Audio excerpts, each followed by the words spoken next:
Estamos aqui hoje com uma convidada muito especial, Flávia Tendler, grande advogada na área de direito autoral, propriedade intelectual. A gente vai bater um papo muito bacana e muito rico.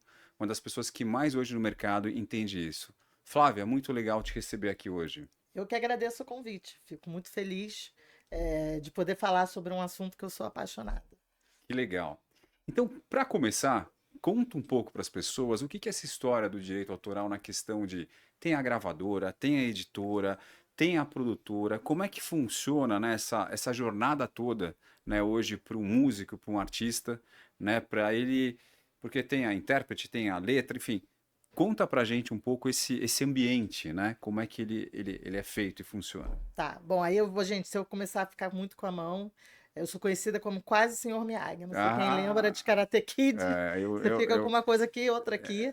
é, Mas eu sempre digo que é importante o autor, o artista, seja quem for que quer trabalhar com música, porque trabalhar com música é um ofício, né? Você não tem que ser compositor e vender coco na praia, você tem que conseguir vender do seu ofício, viver do seu ofício. Então eu sempre digo que você tem que saber quem você é, quem dentro dos espaços. Então, para começar, eu sempre falo, separa, faz uma linha assim, separa, tá. e bota obra, fonograma. Eu começo pela obra.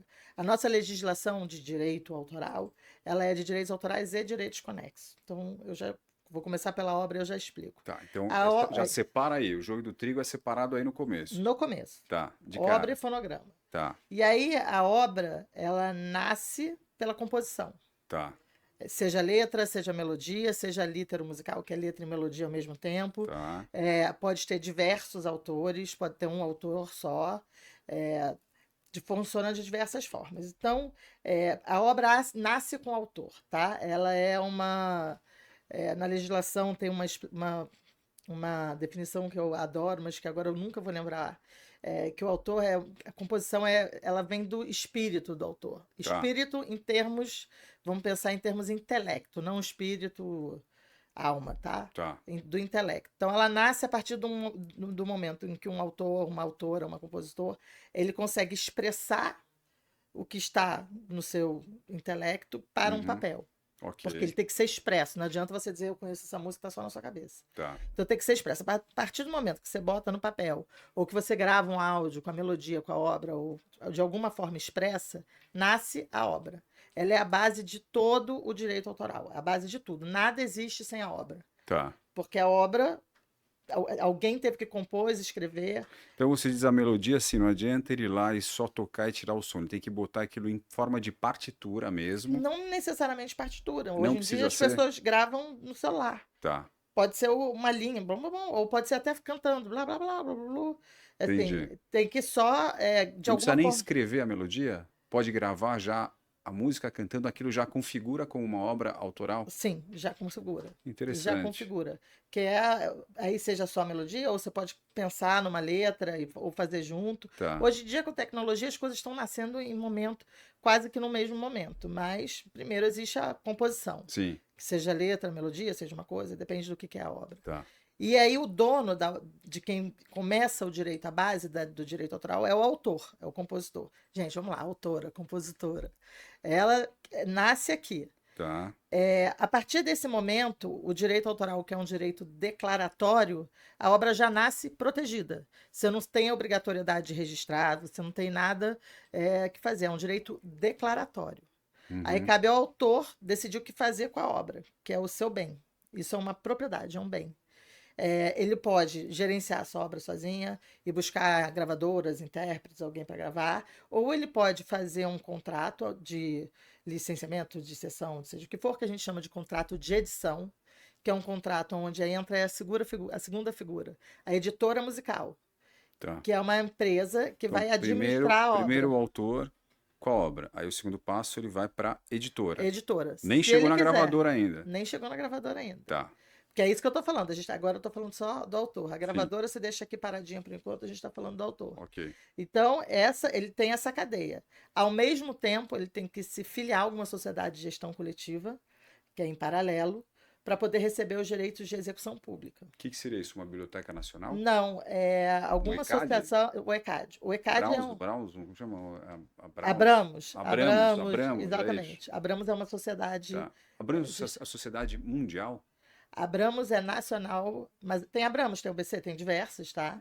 Quando ele faz isso, Ele está se filiando no Brasil, e não no mundo, não significa no mundo. no mundo também. Porque quando você se filia, você escolhe ali o território. Tá, Brasil e mundo principalmente as duas maiores sociedades, mas vamos usar Abramos de exemplo, mas a OBC também, você se filia e você pode escolher o território. Se você escolhe território mundo, essas associações, as outras também, tá? Elas têm convênios com sociedades internacionais. tá, Então, ela pode receber do estrangeiro através da própria Abramos. tá. E se você mora fora, etc., você pode abrir o território e se filiar por território. Mas, assim, é muito comum, vamos focar aqui no mais comum de acontecer, é através da sua associação brasileira você receber também os direitos internacionais de gestão coletiva. Ok. Tá? As associações que são as que formam o ECAD. O ECAD é um escritório apenas para arrecadar o dinheiro e distribuir. A relação do autor é com a sua sociedade de gestão coletiva, não é com o ECAD. Ok. O ECAD, ele fala com o usuário de música Tá. e com as editoras. Ele cobra de lá, repassa para cá. Ok. E aí o autor pode ou editar música, ou ele pode, o que eu recomendo sempre, registrar, cadastrar essa música através da sua sociedade de gestão coletiva no cadastro do ECAD, para você ter uma data. Tá. Você tem a opção de registrar na Biblioteca Nacional. Só que como é um direito declaratório, você não é obrigado a registrar. Mas no ECAD, sim. Não é que você é obrigado, você não precisa registrar se você não quiser, mas se você não se filiar a uma sociedade que faça parte do ECAD, você não vai receber direito de execução pública, que é um valor considerável, Tá. que é hoje uma das grandes fontes de renda. E esses grandes cantores, sei lá, por exemplo, Caetano, Chico Buarque, todos estão no ECAD? Todos estão, Todos estão. todos estão, Tá. todos estão na sua sociedade de gestão coletiva. Legal. Então, todos estão. Para você receber, você tem que estar afiliado. E aí, o autor decide, ou a editora, o que fazer com essa música. Então, isso é a cadeia de direito autoral. Autor, compositor, versionista, editora musical ou uma gestora de direito autoral e sociedade de gestão coletiva. Bacana. Isso quando a gente fala direitos autorais, a gente está falando da obra. Tá. Aí, apensado ao direito autoral, nasce um segundo direito que nasce de forma diferente, que é o direito conexo. Aqui a gente está falando da gravação. Entenda, essa cadeia ela existe por si só. Uhum. E aí, quando alguém grava uma música, normalmente quem pede autorização para gravar é uma gravadora, pode ser um selo independente, pode ser um cantautor, pode ser como for. Ele tem que pedir autorização para o autor original, porque o autor decide o que faz com a sua obra. Pro autor ou pra editora do autor? Depende, se o autor tiver editora, para a editora. Tá. Se o autor não tiver editora, para ele mesmo. Ele pode ser autogerido. Quem paga o ECAD? A gravadora, a Nenhum dos editora dois. ou o autor? Nenhum dos dois. Quem paga o ECAD é o usuário. O usuário. De execução pública, de comunicação ao público e execução pública. Ou seja, locais de frequência coletiva, televisões, rádios, casa de show, tem que pagar o ECAD. Tem que pagar o ECAD. Paga o ECAD. Aí são os usuários.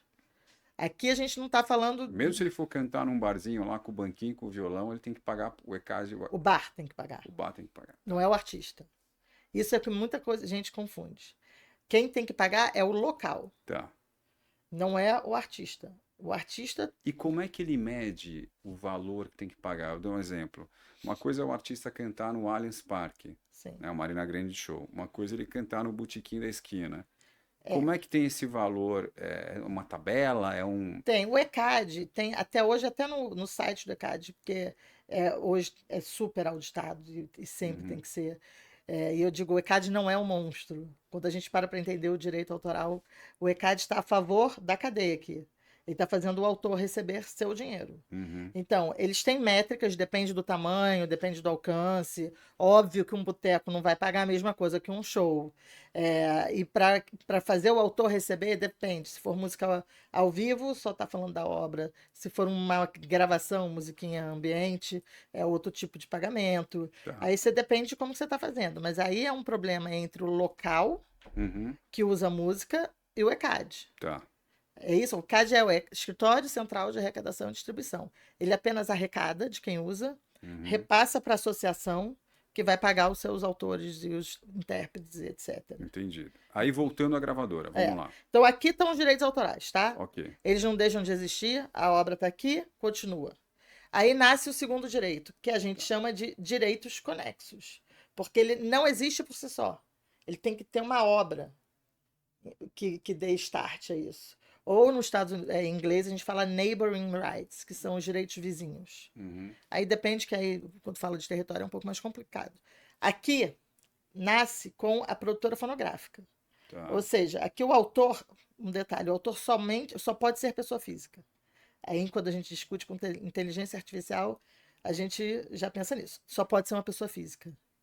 Não pode ser uma pessoa jurídica. O autor pode ceder os direitos para uma pessoa jurídica. Ok. Mas ele sempre vai ter o direito moral. Tá. Porque a gente tem. São dois direitos: moral e patrimonial. Aí depois a gente fala que serve os dois. Aí a gravadora, que a gente chama de produtora fonográfica, que é o nome correto, fala: vou contratar o artista X, quero que o artista grave essa música, vou pagar o estúdio, vou chamar os músicos, Pagar o marketing. pagar o produtor musical, que não E é a o distribuição fonográfico, também. A e gravadora vou que faz. distribuir. Aí depende do tamanho da gravadora. Tá. Uma major distribui diretamente. Quando você fala uma major, é uma Warner, uma Sony, uma Universal, ou seja, Exatamente. não é uma gravadora independente, uma gravadora grande. Ela mesma distribui nas plataformas, ela faz toda essa gestão. Exatamente. Tá. As majors hoje a gente tem Sony, Universal, Warner. Som Livre era considerado um pouco de major, porque tem a gravadora, a editora, tem tudo no mesmo grupo, Uhum. mas já foi vendido uma parte, então é um pouco. Os grupos estão ficando mais reduzidos, né? Porque um compra o outro, que compra o outro, que compra o outro. Então, resumindo, a parte dos conexos e da gravadora, você tem o intérprete, que foi contratado pela gravadora para gravar aquela música, os músicos acompanhantes. E o produtor fonográfico. Aí tem o arranjador, tem algumas outras, e o produtor musical. Aqui a gente está falando apenas da cadeia de direitos conexos. Ok. A gente não está falando do autoral. Elas funcionam em paralelo. Então, o que é um fonograma? O que é uma gravação? É uma fixação num suporte físico de uma obra musical. Então, alguém foi lá e gravou uma música. Vamos lá. A música hoje, eu não sei se essa métrica ainda existe, mas sempre foi a música brasileira mais regravada e mais feita versão até pouco tempo atrás, tem que confirmar se ainda é assim, era Garota de Ipanema. Tá? A música mais Brasileira mais regravada. Regravada? Em todas as línguas. Todas, inclusive em sala de espera de médico e em elevador, né? Mas a gravação é a mesma, né? Não muda. A gravação original. Essa gravação pode ser feita por qualquer músico, é isso? Qualquer músico, intérprete. Intérprete, qualquer um. Pode. Você tem que pedir autorização da obra, mas pode. Tá. Então, por exemplo, a obra Garota de Ipanema, Tom e Vinícius, ela continua existindo aqui. Cada pessoa que quiser gravar tem que pedir autorização. Tá. E vai fazer uma gravação, um fonograma de Garota de Ipanema. Então, uma obra é única. Podem ter versões, né? Traduções, etc. Mas ela é única. Os fonogramas são diversos fonogramas de uma mesma obra. Então, quando eu digo que a cadeia funciona no paralelo, é porque muita gente confunde. Por exemplo, é muito comum você ter um artista e fala: eu não estou recebendo nada de direito autoral. Aí eu pergunto: você é o compositor? Não. Então você vai receber só do fonograma.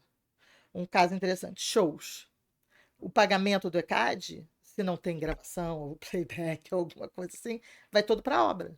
Ah, entendi. Não tem fonograma. Não tem fonograma. O fonograma só vai receber quando tem uso específico daquela gravação. Ele tem um número de registro, que é o ISRC, que é cadastrado. Agora tem outras formas de cadastrar também, mas sempre foi cadastrado pelas sociedades de gestão coletivas. Tá. E ali diz quem é o produtor fonográfico, que é o dono do fonograma, quem é o intérprete, quem são os músicos, todo mundo que participou. E aí a gente tem isso aqui no paralelo. A obra vai receber toda vez que esse fonograma toca e vai receber cada vez que sua obra tiver tocar. Inclusive só em partitura e etc. Eu acho que, não sei se eu falei muito rápido, eu estou tentando ser mais curta, porque senão a gente fica aqui horas falando sobre obra e fonograma. Mas deu para entender um pouco? Deu para entender. É interessante, né? Assim, e hoje, por exemplo, por exemplo, né, a gente vem de uma época que comprava CD, Aham. comprava disco, hoje está tudo na plataforma digital. Essa gestão toda, se a música do artista vai para um Deezer, para um Spotify, quem resolve isso é a gravadora junto ao dono da propriedade intelectual, o músico, o artista, enfim, o autor, né, o autor, Isso. ou a gravadora fala assim, não, eu vou colocar lá porque eu acho melhor e como é que é feito Quem essa gestão, né? Então aí a gente está falando de fonograma. Fonograma, A gravadora pediu autorização para gravar, tá. tá? E Nessa produziu a gravação. e produziu. Ela bancou aquela gravação, Fez bancou tudo. aquele estúdio, bancou os Tudo. músicos, tudo, tudo. O produtor fonográfico é quem estrutura e organiza e financia uma gravação, Uhum, tá? Então ele pediu autorização para o autor para gravar. tá, E aí disse, eu quero gravar para distribuir em plataforma digital, ou eu quero gravar para fazer X, Y, Z. E aí buscou a autorização, fixou o fonograma, cabe ao produtor fonográfico fazer a cadeia do fonograma. Então, se for uma major, vai distribuir diretamente. Se for um selo independente, vai distribuir através de um agregador ou distribuidor. São nomes semelhantes para a mesma coisa. e hoje existem empresas distribuidoras desses fonogramas. Um Existem. exemplo, antigamente você tinha os grandes distribuidores de CD, Sim, né, que não necessariamente tinha um fabricante, tinha o distribuidor e tinha a sim, gravadora, né? Era exatamente. o trade, a cadeia do trade. Exatamente. Hoje tem players no mercado que são grandes distribuidores para as plataformas digitais. Sim, sim. O cara pode pegar, mas uma Warner terceiriza com um player desse ou é só os selos Não, independentes e hoje as gravadoras? gravadoras estão comprando, inclusive, as distribuidoras, né? Ah, Por exemplo, a Ingrooves, que agora virou Virgin Music Group, uhum, é uma distribuidora do Grupo Universal. tá. Não da gravadora Universal Brasil, E do aí a Grupo Virgin Universal. comprou? A Virgin faz parte do Grupo Universal. A Universal comprou a Virgin. É, Tá, que hoje é a distribuidora. Tinha uma outra ainda que era em Grooves, hoje está tudo unificado. tá legal. Tem a One RPM no Brasil, que é muito famosa. Tem a Orchard, tem a Believe, tem diversas agregadoras distribuidoras. Alta Fonte, tem algumas. E aí você tem que escolher a que mais funcione para você. E quem você tá, quem é você? Você é um selo independente? Você é uma major? Você tem estrutura de se autogerir? Você tem estrutura de fazer estratégia de marketing, de fazer toda o plano de lançamento daquela música, pensar qual é o melhor momento, qual não é o melhor momento? Você precisa de alguém que faça esse serviço para você? Ou Isso quem você pode faz é a fazer? gravadora ou a distribuidora? Quem faz toda essa responsabilidade, teoricamente, seria da A gravadora. gravadora. Mas a gravadora pode contratar terceiros. Tá. Então, existem agregadoras ou distribuidoras que fornecem uma série de serviços. Uhum. E tem algumas, por exemplo, a Ingrooves, que hoje migrou tudo para dentro da Virgin, ela era conhecida por ser uma agregadora, uma distribuidora que só distribuía selo, Tá. não pessoa física, porque hoje o produtor fonográfico pode ser pessoa física, pode ser jurídica, pode ser o próprio autor, pode ser, né? Você tem Uhum. formas de produzir. Agora, dentro da Virgin Music Group, não sei exatamente como vai funcionar. Então, quer dizer, cabe à gravadora essa responsabilidade, mas ela pode terceirizar. Tá. Então, ela pode chegar e falar: olha, eu faço aqui, eu quero que você crie uma estratégia de marketing ou não. Aí depende do seu perfil e de qual distribuidora, agregadora você vai buscar. Tá. Tá? É muito semelhante com sociedade recadadora. Você tem que buscar aquela que faça mais parte do seu perfil, que você tenha um bom relacionamento. Ter Legal. bom relacionamento em quem te distribui é muito importante. Olha, pessoal, realmente tivemos uma aula aqui, como ela mesmo fala, né? O professor Miyagi aí do Karate Kid. Realmente, Flávio, assim, ó. Agora me fala uma coisa, como é que aonde surgiu essa paixão pela música, né? Conta um pouco pra gente por que ir trabalhar com música. Da onde nasceu isso? Bom, vamos lá. Eu Eu sei que você é casada com um músico. sou Depois a gente vai falar sobre isso. Aliás, eu quero ele no, como ele chama? Vinícius Junqueira. Vinícius Junqueira. Quero você aqui no programa, hein? A gente vai falar muito. É, Mas conta pra gente aqui, como é que surgiu isso? música para mim é uma trilha sonora da vida, da alma. Se você pensa assim, momentos da sua vida, tem alguma música atrelada. Música faz parte de tudo. Eu sempre fui muito ligada em trilha sonora, as músicas de filme, de série. Você quando era pequeno, por exemplo, eu quando era pequeno, eu ia pra escola com aquele Walkman amarelo, ouvindo música. Eu também. Eu tinha fita para poder surfar, fita para poder namorar, fita para, né? Sim. Você gravava, é o teu playlist, né? Era É o meu teu tempo playlist, também. Eu né? era da fita cassete. Você ficava esperando a música tocar na Na rádio rádio, para né? gravar e tentar pegar sem a vinheta. Você entra, ui, né? Cara, ui, E esse Walkman da Sony era um sonho de consumo. Era aquele amarelinho que aquele fechava assim. amarelinho que fechava e você saía ouvindo a sua trilha sonora, como você mesmo falou. Você, vou botar Exatamente. música para ir no jogo, vou botar. Aquilo te empoderava até, né? Né? E, E e você você, fazia playlist, gravava fitas para as que pessoas, eram suas que playlists, eram suas né? playlists. A tua playlist para poder viajar, a tua playlist para poder namorar, a playlist para poder estudar, sei lá, não importa. Mas aí a tua paixão por música surgiu da onde em si? Aí, assim, música eu E sempre como você gostei. veio parar nessa história toda? Aí são duas coisas. Música, a gente estava até comentando um pouco antes, né? Minha pré-adolescência. Por exemplo, eu era fã de Guns N' Roses. Eu entrei na fase Guns N' Roses. Meu caderno Tinha pôster do Guns N' Roses no quarto inteiro. tinha, a maior briga que eu Você tive não com. pegou o menudo. Não, mas eu tenho que confessar que eu comecei a gostar de Guns N' Roses depois do Rock in Rio. Ah, é? Eu tenho um irmão gêmeo. E o meu pai, no Rock in Rio do Maracanã, eu fui ver New Kids on the Block. Olá. E meu pai levou meu irmão para ver Guns N' Roses. E eu me apaixonei pelo Guns N' Roses ali, Como naquele chama momento. teu irmão? Marcos, Caco. Marcos é um cara sábio, viu? Cara sábio. É. E aí ele. E eu, na época, era totalmente New Kids, Step by Step. Eu lembro. Nossa, um horror. E aí eu me apaixonei por Guns N' Roses. Justin Timberlake. Não, New Ele Kids on the nasceu Block lá? foi antes. Ele é do NX. É do. Ai, meu Deus. Branco, aquele momento branco. Ai, aquela outra banda famosa. É, achei Foi a uma. terceira a surgir. Teve. Backstreet Boys. Não, a outra. Ah, Ruim. Daqui a pouco a gente acha que é. tem que botar aí. Alguém pesquisa É, pra alguém achar. pesquisa aí pra gente, porque eu não vou Calma, lembrar. que aí a gente vai lembrar. É, Não, então teve New Kids, aí logo na sequência surgiu Backstreet, depois isso. veio a banda do A Justin. banda dele. Que foi a que ficou mais. É. Todos ficaram. Mas aí tinha capa, o meu fichário. A gente fazia. Era o Axl Rose lindão, A gente fazia, maravilhoso. comprava revista. Primeiro a gente ia comprar revista. Cortava as fotinhas bonitinhas. Tinha lá Axl Rose, tinha o Sebastian Bach, mas o Axl Rose eu tinha um pôster gigante. Era assim, minha paixão. Eu achava que eu meditava ouvindo November Rain. Era assim. E aí depois, um caso que eu até hoje cobro. O meu marido foi, agora, sei lá, alguns anos atrás. Estava em São Paulo, e aí ele foi chamado para gravar com o baterista, para participar de um evento, de um show, com o baterista do Guns N' Roses, e não me levou. Nossa, Não me levou. Eu acho isso um absurdo. Até olha hoje só, eu hein? brigo. Eu vou te cobrar isso pro resto da vida, hein? Vinícius. Vinícius, Não me levou, mas tudo bem.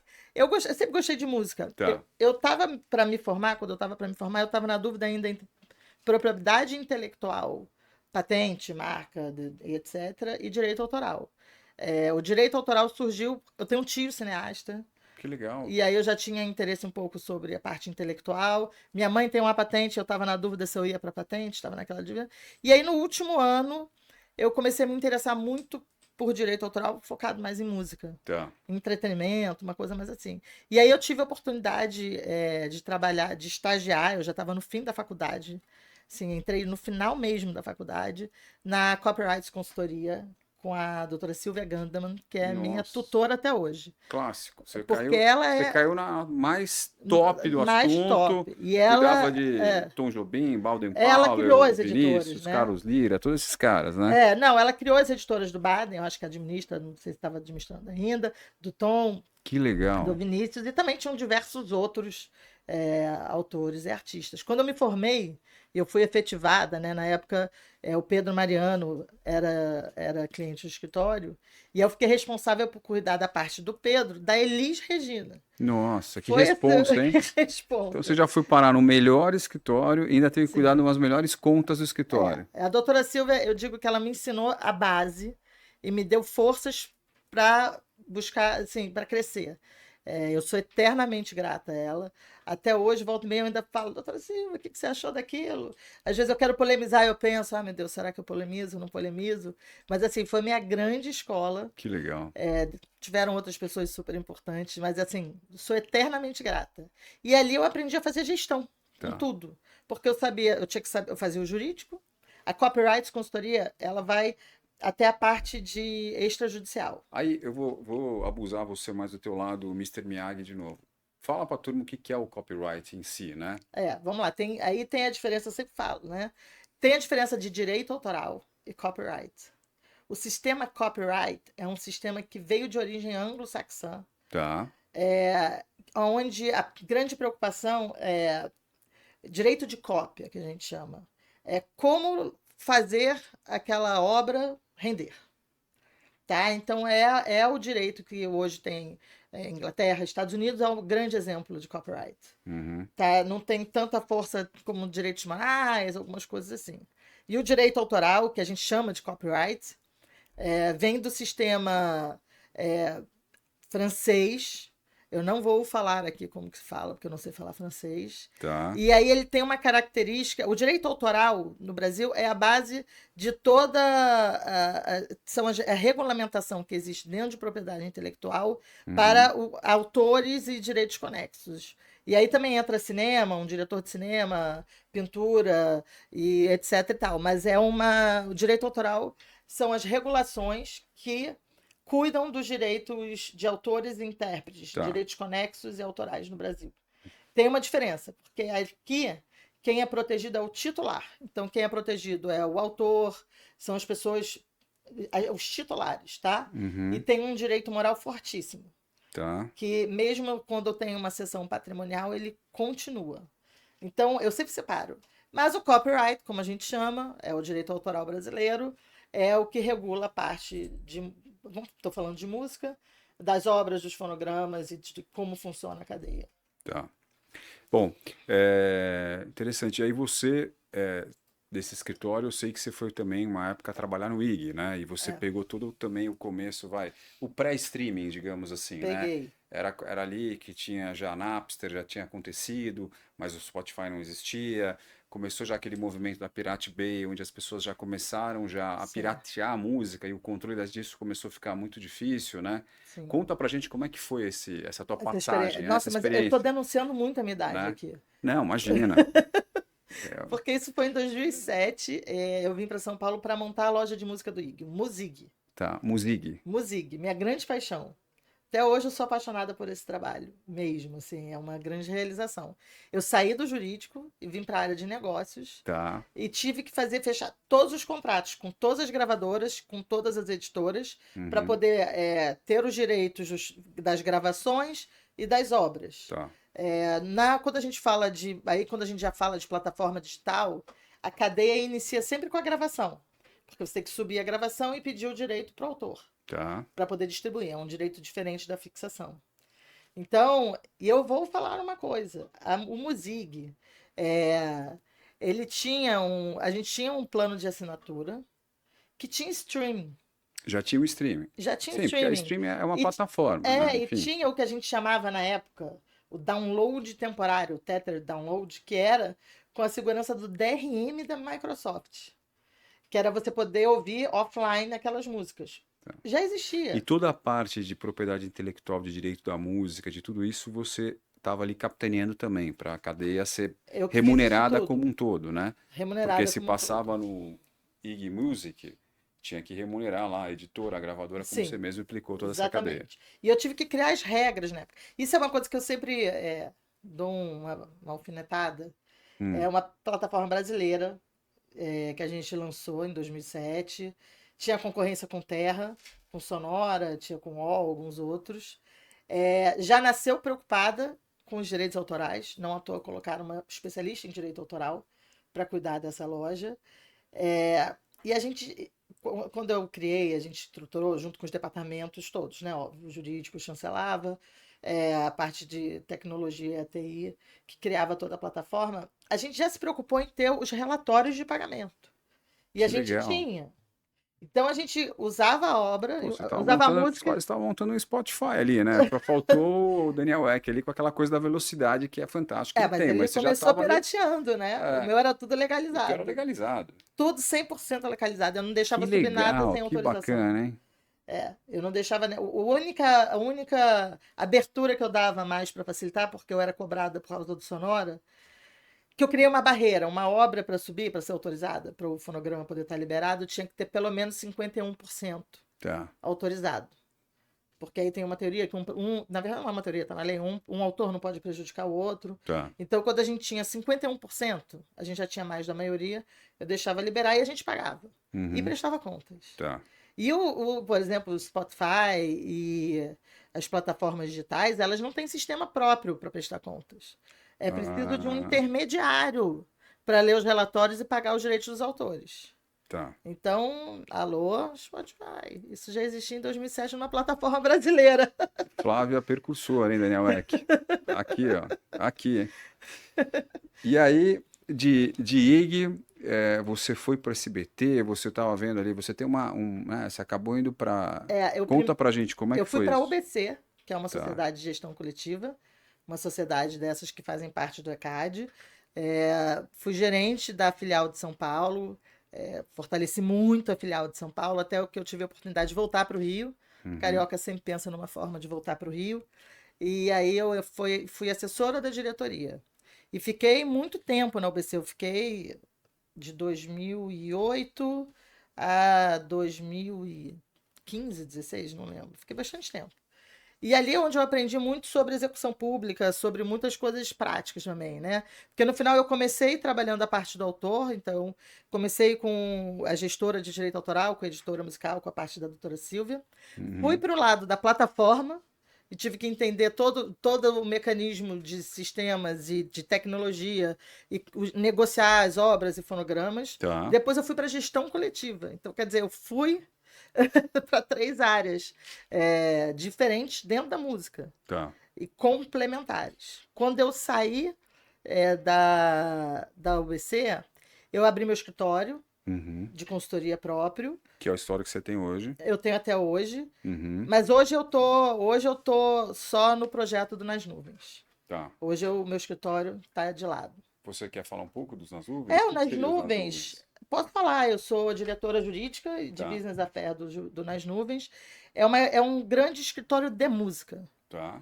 Tá? A gente tem muita preocupação com a gestão dos direitos, em fazer o rendimento das obras e dos fonogramas crescer. Ela nasce como um catálogo musical, a gente tem uma empresa investidora, um fundo por trás do Nas Nuvens, e aí a gente compra os catálogos, né? A gente faz essa aquisição de obras, fonogramas, ou dos direitos dos autores, porque às vezes tem direito que já foi cedido.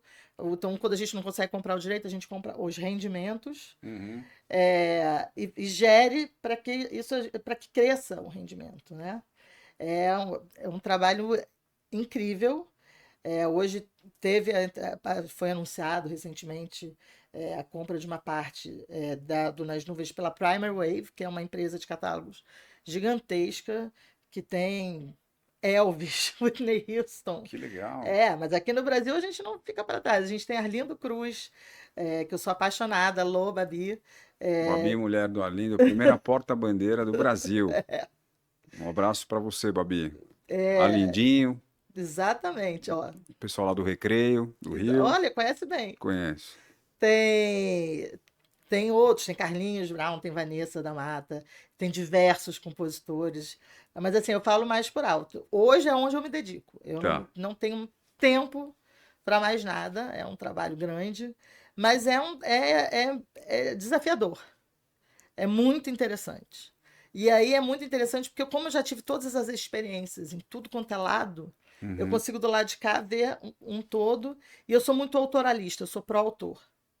Então, mesmo quando eu prestei consultoria para a SBT, eu prestei consultoria para a SBT, TV Aparecida, Que legal. que eu sou apaixonada também, eu sou apaixonada pelos dois.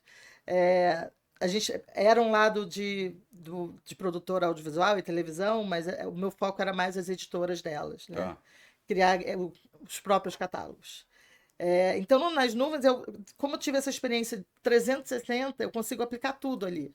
Então, o Nas Nuvens hoje, ele é uma editora, seria? Ele é Também, a Também? gente detém Se... direitos autorais, a gente tem direitos autorais ou rendimentos, Tá. porque muitas vezes o direito autoral foi cedido por força de um contrato anterior, e a Uhum. gente tem direito ao rendimento pela parte de um autor, aí depende da aquisição.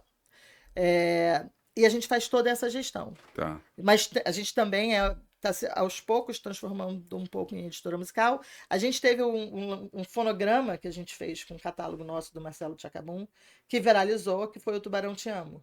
Tá, legal. É, nas nuvens. Que bacana. É, por isso que eu falo que é desafiador, tem Então, diversas áreas. tem diversas áreas lá dentro. É, E quando você fala assim, temos a Vanessa da Mata, temos o Arlindo Cruz, os direitos. seria os direitos para Ou os comercializar recebíveis. os recebíveis. É, ou Não, só os recebíveis. você não é a gravadora dele, você não Não, é a editora dele, não. você só tem os direitos para poder monetizar. Você vai monetizar isso de uma forma Para rentabilizar. para rentabilizar. Isso. Tá, A gente tem os rendimentos. legal. É muito interessante. Bem interessante. Mas aí vale a E pena aí, chamar o Liminha, que é o nosso presidente. vamos, Liminha, você precisa vir um dia aqui também contar pra gente, viu? Ó, fica aqui o convite já. Que aí ele pode falar com mais detalhes. E legal, bem interessante. E aí, aproveitando isso, falando assim, como é que fica isso hoje, né, na internet, esses direitos autorais dessa turma toda? Porque você entra lá no Instagram, você pode colocar a sua foto, por exemplo, com uma musiquinha. Sim. Me falaram que o TikTok estava até uma briga grande, né, não sei se você está a par disso ou não, que o TikTok já tá, as gravadoras já querem cobrar o tempo que você usa a música para colocar uma foto sua, né? As editoras. As editoras, né? Que começaram com esse. Porque você está colocando uma foto sua e a música lá do YouTube, a música do. E o YouTube está ganhando com isso? Né? O TikTok, o Instagram está pagando para o YouTube, ou para a gravadora do YouTube, alguma coisa? Na verdade, o TikTok começou com a Universal Music. Então, eu acho que foi pela parte da gravadora. O que acontece? O direito autoral, como eu falei nessa cadeia toda, ele é contratual. É um direito privado contratual, tá? E hoje, para uma música estar numa plataforma, ela é licenciada numa cadeia de licenciamentos. Só que ainda tem muita discussão do valor que é pago. Tá? Hoje as gravadoras recebem mais. Tá. A proporção de gravadora ainda é maior, que é a primeira a negociar, porque eles negociam com quem tem o fonograma, para depois saber quem é a obra. E aí depois também tem contratos com as editoras para poder receber o autoral. Então, a questão do TikTok e que vai reverberar para outras plataformas é a divisão de valores e os valores. Porque são plataformas que vivem da música, quer dizer, basicamente, tá bom, TikTok você pode ter um vídeo. É muito difícil você ver um vídeo sem música. Exatamente. A música, ela climatiza o vídeo. Sim. Uma mesma então, imagem... hoje, quando você está colocando uma música no TikTok ou no Instagram, a gravadora, a distribuidora que seja, está ganhando ali um percentual disso. Tá, porque as distribuidoras ou as gravadoras têm contrato com as Ou seja, então, plataformas. quando o Zuckerberg vende um anúncio no Instagram, um impulsionamento, uma parte desse revenue share ele tem que ir para a gravadora e para a distribuidora para ele poder pagar o custo dessa música. Se tiver uma música, mas aí a gente entra numa outra parte, que é a sincronização. Como é que é editado, como é que é auditado isso? Aí também é muito complexo, porque a gente depende dos relatórios que as plataformas mandam. Tá. Então elas mandam para as gravadoras, para as editoras, com a quantidade de tempo e música, tem essa métrica da obra, do fonograma, e remunera, de acordo com contratos extremamente confidenciais. Imagino. Eu imagino. Então, assim... Porque não é toda a música que você encontra no Instagram, é diferente do Spotify. Não. Né? Então, às vezes você quer uma música ali colocar na tua foto, mas às vezes ela não tá lá. Você tem que tomar cuidado com os usos. Porque você tem lá uma biblioteca que o Spotify licenciou. Então, se você sobe uma música, você tá infringindo direito autoral. E me fala uma coisa, eu, usuário. Usuário. Então, o usuário normalmente usa músicas pré-definidas. E se eu sou um usuário, vamos supor, eu não quero entrar aqui na questão política, mas de um tema... supor que eu sou uma coisa ilícita. E eu estou divulgando uma coisa ilícita e associando aquela música daquela pessoa àquela coisa ilícita, diferente que se fosse uma publicidade, você ia contratar, você ia pedir os direitos, enfim, para fazer... Olha, você quer associar a tua música a cigarro ou a bebida, que seja, e o artista ali ia topar ou não, e ele ia ceder ou não. Como é que funciona isso? E como é que você controla isso? Ele não tem como controlar. Mas aí que tá. O uso nessas plataformas é pessoal. Você não pode atrelar uma marca a esse uso. Se você for atrelar uma marca a uma música, você tem que pedir autorização prévia e expressa, porque aí a gente está relacionando ao direito patrimonial, que as editoras e gravadoras Sim, mas têm. eu associo uma música de um E os artista direitos bacana com morais. uma pessoa, de repente, uma persona não grata, vamos dizer assim. Como é que você lida com isso? Como é que é complexo? Como é É que uma você infração de é uma direitos infração, autorais. né? Primeira coisa, notifica, pede para tirar. Aí ali você está suscetível a direitos morais, onde calcular o dano causado a uma imagem é muito subjetivo. Sim, E aí é uma briga grande, porque é um dos. Publicidade.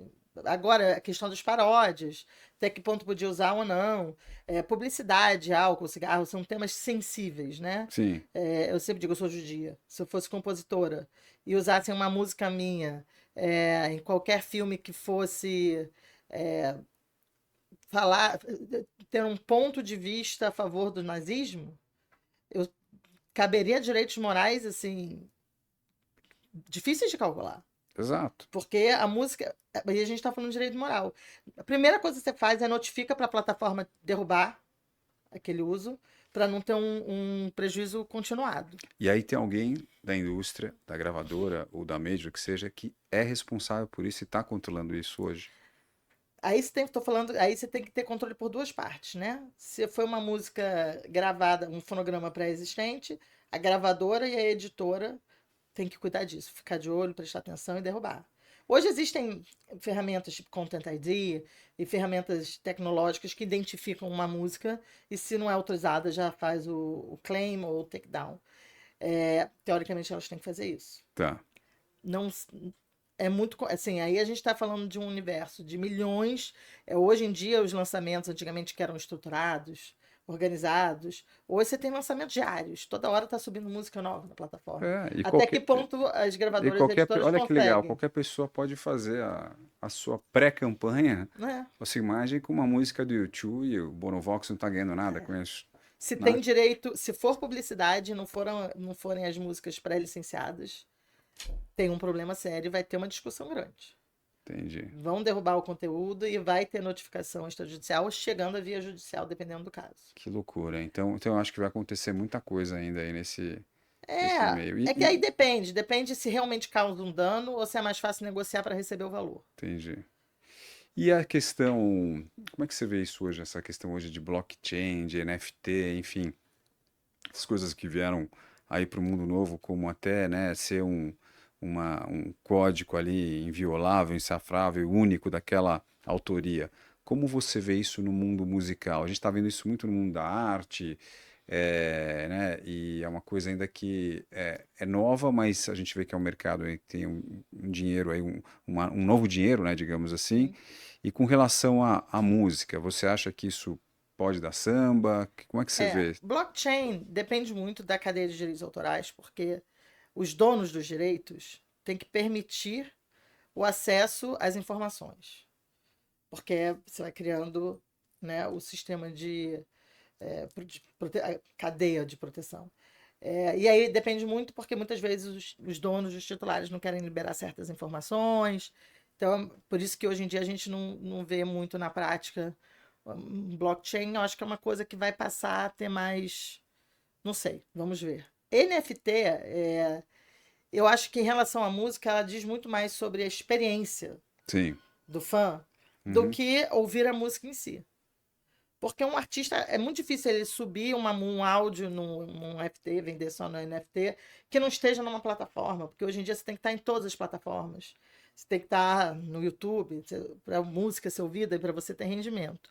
Mas eu acho que em termos de experiências, você ter um NFT de um artista que você é fã e você tem experiências específicas com aquele artista, eu acho que funciona. Hoje a gente, engraçado, NFT já foi uma discussão dentro da música hoje já está até um pouco. Porque a cadeia de direitos é a mesma, os tipos de uso são os mesmos, as pessoas que têm que receber são os mesmos, e já tem ali pré-definido, as definições da lei são claras.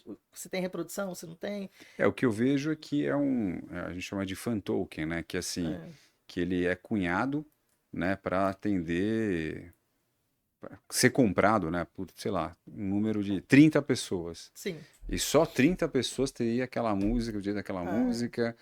E se essa pessoa quiser, ela é dona da música, ela tem a gente brinca, na arte a gente fala que é o pedaço da Mona Lisa, ela tem Depende. Então, como é que fica isso? Depende, porque você pode licenciar para uma experiência. O dono da música, originalmente, lembra, autor somente pessoa física. Uhum, E aí tem a cadeia de licenciamento. Ele pode ceder.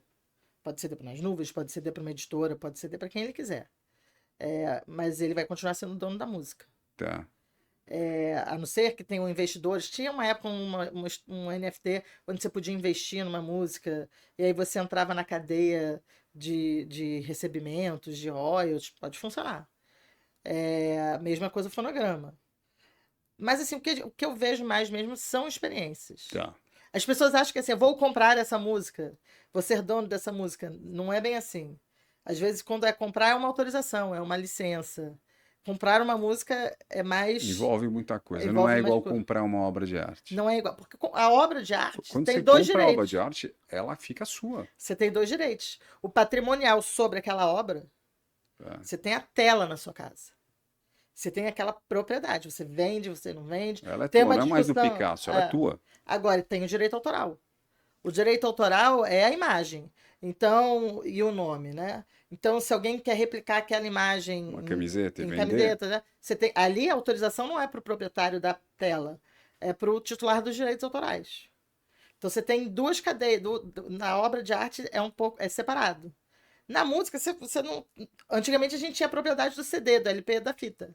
Uhum. Hoje a gente não tem mais. Hoje é só. Tá tudo online. Mas você tinha um LP, você tinha aquele LP, você não tinha o direito autoral. Então é mais ou menos por aí. Legal. Hoje a maior preocupação acho que é a inteligência artificial. Chat de pedir, tudo isso, você acha que. Aí eu acho que vai longe. Tem muita coisa ainda para ser definida. Tá. Você disse por não ter o controle aonde vai parar a música, é isso? Não ter o controle onde vai parar os usos, etc. E a discussão de composição, né? Como que as músicas são compostas através da inteligência artificial? É como um fonograma, são notas, são fragmentos de músicas, são o quê? Aí a discussão vai longe. Acho que aí é um podcast só sobre inteligência artificial. Olha, vamos convidá-la, Super Flávia aqui, nossa mestre Miyagi aqui da área de direito musical, para falar um programa só de inteligência artificial. Esse ainda tá. A briga ainda vai longe. Ah, legal.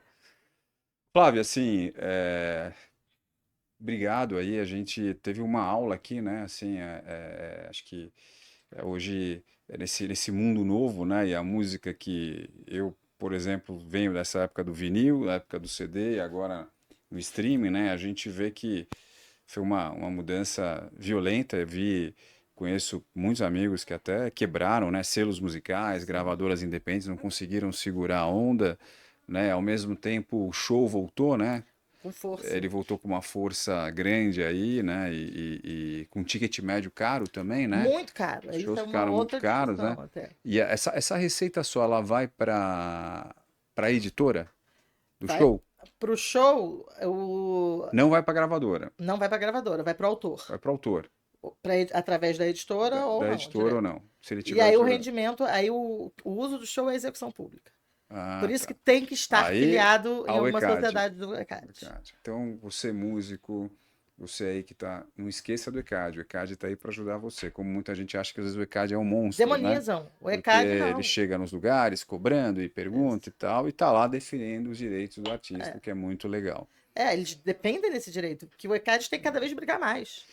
Exatamente. E Flávia, fala pra gente, se alguém estiver aqui assistindo a gente, querer falar com você, algum músico, enfim, querer consultar, você quer falar aí tuas redes sociais, você quer falar aí onde te encontra? No LinkedIn, eu sou F. Tendler.